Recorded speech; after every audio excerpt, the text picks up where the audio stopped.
comprendre effectivement à quel point c'est important, il faut comprendre ce que signifie le mot classe. C'est le groupe d'enfants qui, en se regroupant autour d'un enseignant ou de quelqu'un qui est désigné pour être enseignant, deviennent des élèves. Et le fait pour un enfant d'être connecté à sa classe, c'est de faire partie du groupe classe. Peu importe qu'il soit ou pas dans la pièce, il fait partie de la classe.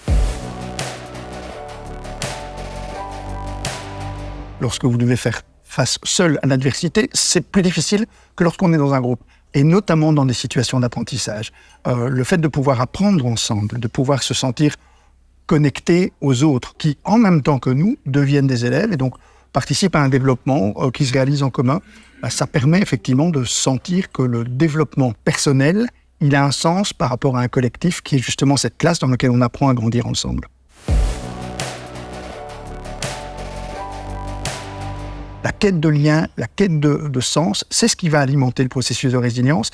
Et c'est pour ça que c'est important pour ces enfants de se retrouver connectés, c'est-à-dire reliés avec les autres, parce que c'est comme ça, effectivement, qu'ils conçoivent que apprendre, ça donne du sens à la vie et qu'il faut percevoir ce sens pour avoir le désir d'apprendre. Et que ça se fait beaucoup mieux à l'intérieur d'un collectif. Le numérique, c'est du présentiel. Il faut donc que cet élève ait la caméra allumée, qu'on le voit et qu'il voit la classe. Ça, c'est fondamental. Et donc, il faut absolument que les enseignants comprennent ces mécaniques qui se mettent en mouvement. Par exemple, l'enfant qui est en présentiel numérique doit être en mesure de poser des questions et il ne doit pas être l'oublié de la classe. Une classe inclusive n'impose pas de la part de l'enseignant une formation spécifique, mais une attention particulière. Il faut juste assurer cette présence numérique en ayant effectivement le soin de positionner l'ordinateur non pas dans un petit coin oublié de la classe, mais au centre de cette classe, avec un visage d'élève. Les élèves existent essentiellement par la manière dont leur visage s'exprime en classe.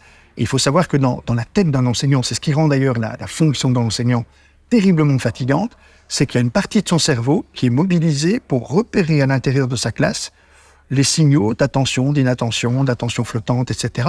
Et il va constamment adapter son discours à la manière dont il perçoit finalement cette attention plus ou moins flottante au sein de la classe. Il faut que l'élève qui, lui, est connecté, qui est donc dans une situation un peu différente, puisse être remis dans la même situation, c'est-à-dire que son visage soit autant présent que le visage des autres.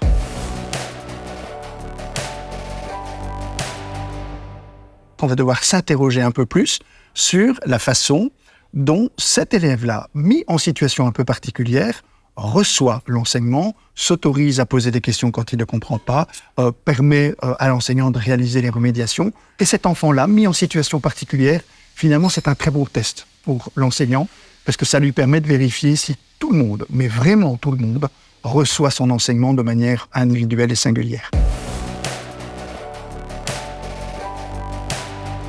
Classe Contact, c'est par exemple une structure spécialisée qui connaît le fonctionnement d'un enfant malade, le fonctionnement aussi de l'enseignement, parfois à tort appelé enseignement hybride. Et il faut pouvoir accompagner effectivement la mise en place de cette forme d'enseignement nouvelle, qui est l'enseignement distanciel. Et lorsque effectivement on a des structures qui sont spécialisées à la fois dans ce que vit l'enfant malade, dans la nécessité qu'il y a de maintenir chez lui une forme de continuité, et donc, c'est très à la mode d'en parler, un rythme scolaire. Il faut savoir que ce qui fonde le rythme, c'est d'abord la régularité de ce rythme.